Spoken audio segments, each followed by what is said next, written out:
Next up, I see Lewis arrived.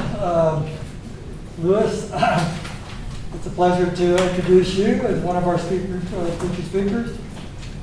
And Lewis has spent nearly 4 decades as an educator, labor leader, technologist, labor leader, nonprofit executive, and tireless advocate for public education.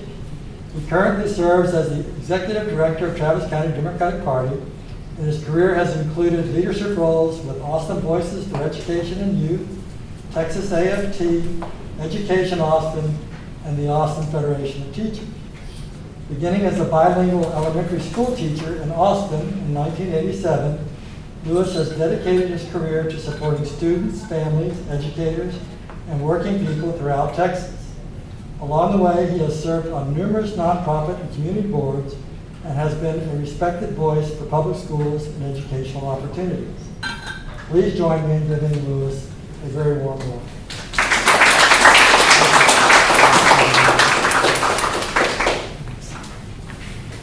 Well, thanks very much, Jim, and thanks to all of you for having me. It's a thrill to be here.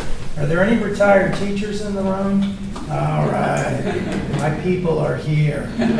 Apologies for the suit. My wife's last surviving aunt passed away, and we were up in Mansfield, Texas today for her funeral. And she was an educator. In fact, she had a school in the Mansfield School District named for her, the Imogene Gideon Elementary School. So that guy that you described sounded pretty good, but he doesn't hold the candle to Imogene. So I'm Louis Malfaro, and somehow I got roped into being the executive director of the Travis County Democratic Party back in January, and have been loving it ever since.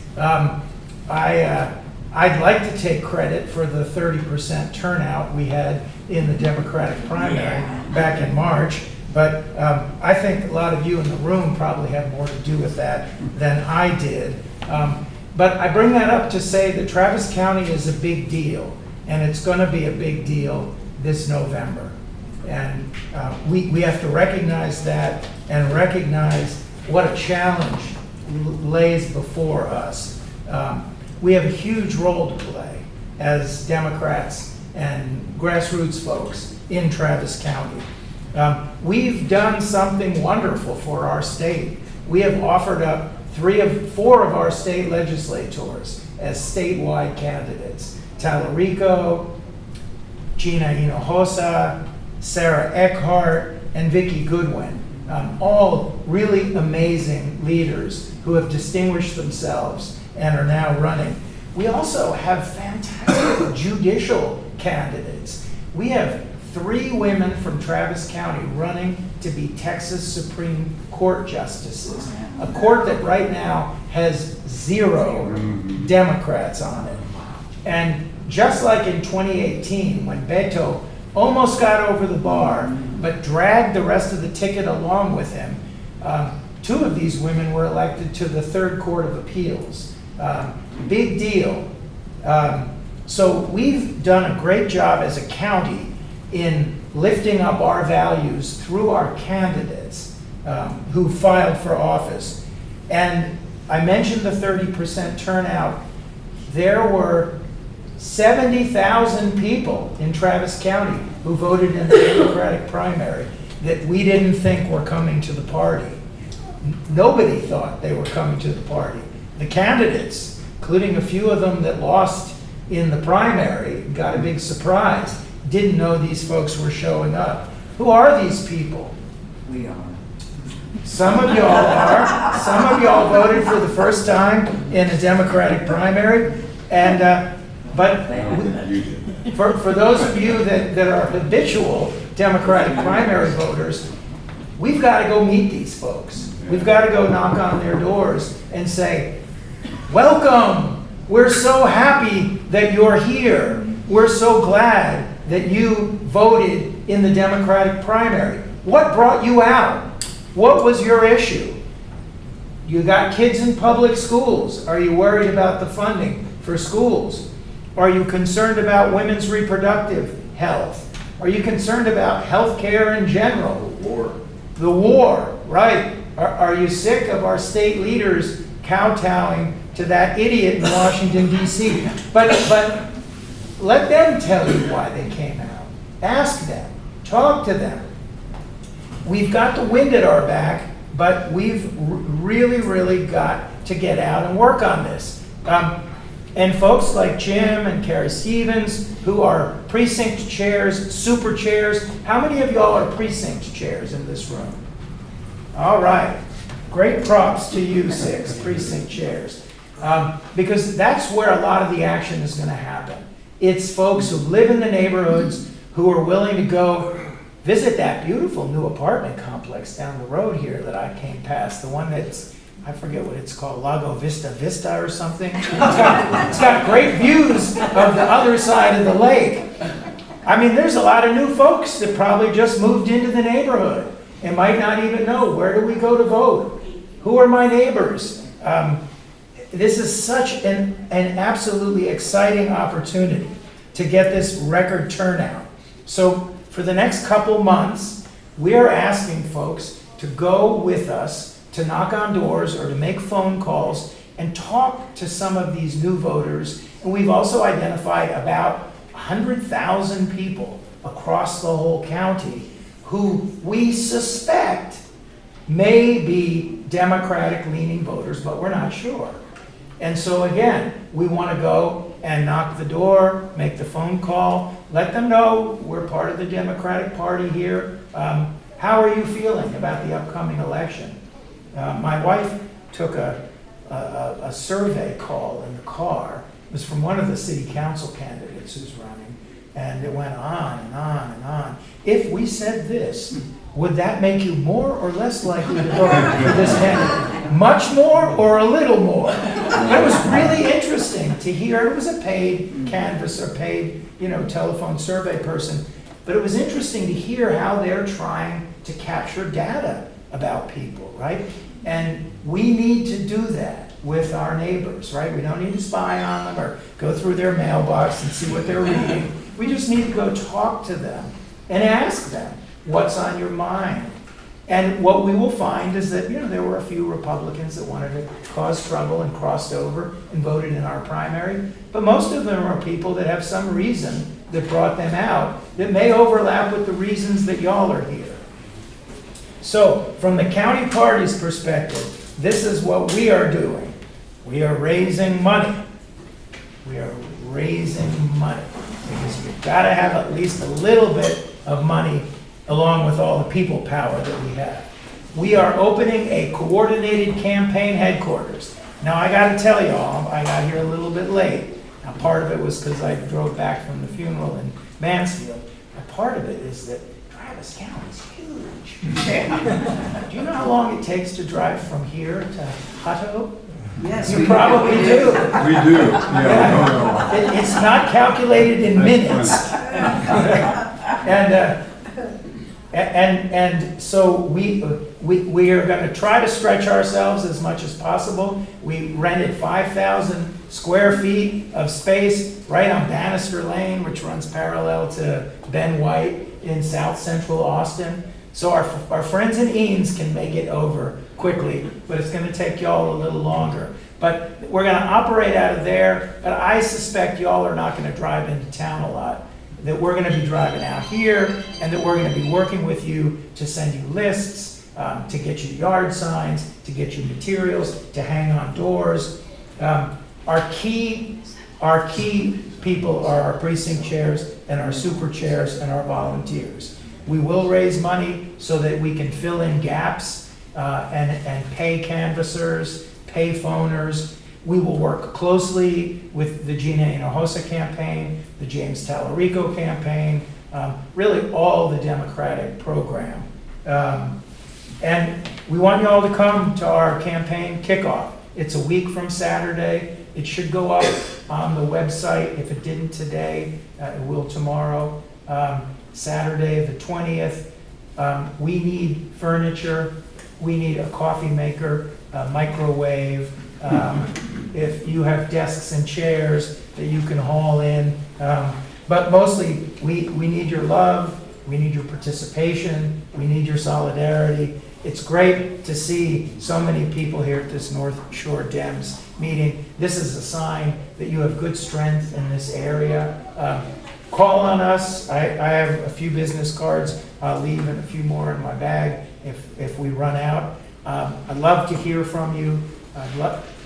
Several of you, including your chairman, are not shy about sharing ideas, strategy, and that's all really good. But I thank you most for being willing to actually get out and do some work in this campaign, because we have a chance to elect Democrats statewide for the first time in 30 years, and man, it is long overdue. So thank you all very much, and I'm happy to answer questions.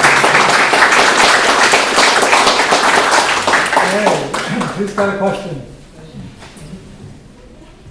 I have a question. I get a lot of texts and a lot of emails all looking for money, and I don't know what's real and what's not real. How can I donate to the real thing? Great question, and I think most of us get bombarded with those kinds of things. If you want to donate to the Travis County Democratic Party, go to our website, Travis County Democratic Party, Google it, and there's a safe way for you to give money to become a sustaining member. We have many, many people who give $5 a month, $10 a month. Some people give $100 a month. That really floats the boat. Not just when we have a big campaign, but just to kind of keep things going. I think most of the candidates' campaigns, when they text you, you can decide if it's somebody that you want to support financially. You can also call their campaigns and say, hey, is this really you guys? I don't think there's been a lot of fraud being perpetrated by people posing as political candidates. Don't most of the candidates operate through Act Blue? If you went to Act Blue, you'd be pretty much assured. That legit. Act Blue is a safe way to give to Democrats. Yes, it is.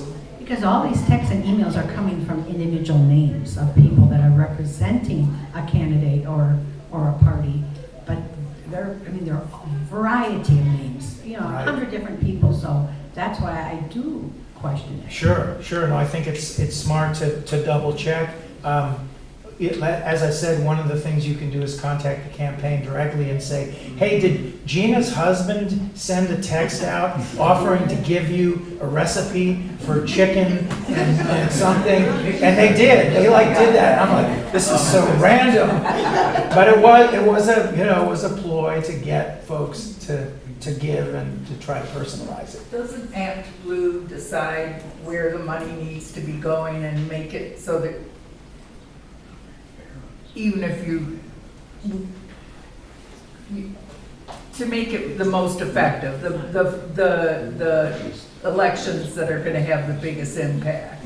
My experience with Act Blue, so we use Act Blue. The Travis County Democratic Party uses Act Blue.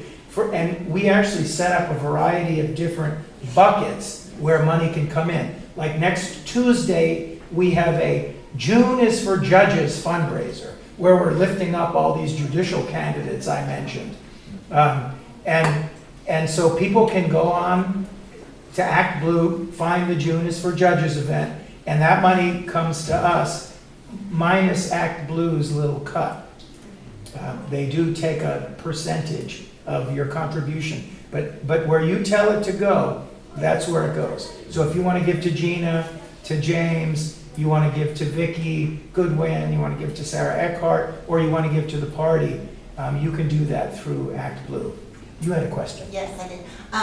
We're all totally invested in the Travis County, the turnout of the Democrats. But I'm also curious about, because Houston and Harris County is largely Democratic, but they seriously underperformed in the last election. And I'm wondering if there's any coordination between Travis County and Harris County, to try to help them come up to what their level should be, as well as boost Travis County. I know that our county chair, Jessica Cohen, talks regularly with the Harris County Democratic Party chair. Also, like Travis County, Harris County elected a new chair in March. So they have some new energy, a person that's bringing some new ideas. We do tend to outperform Harris County. And of course, Harris County is so much bigger than us. We hope that they will borrow our good ideas, and we sure look at what they're doing too, to try to steal Your from numbers them. would mean a lot, you know. I also know that there is some work being done where folks from Travis County are helping out in Williamson County too. And Carrie Stevens, who is our super precinct chair in Northwest Democrats.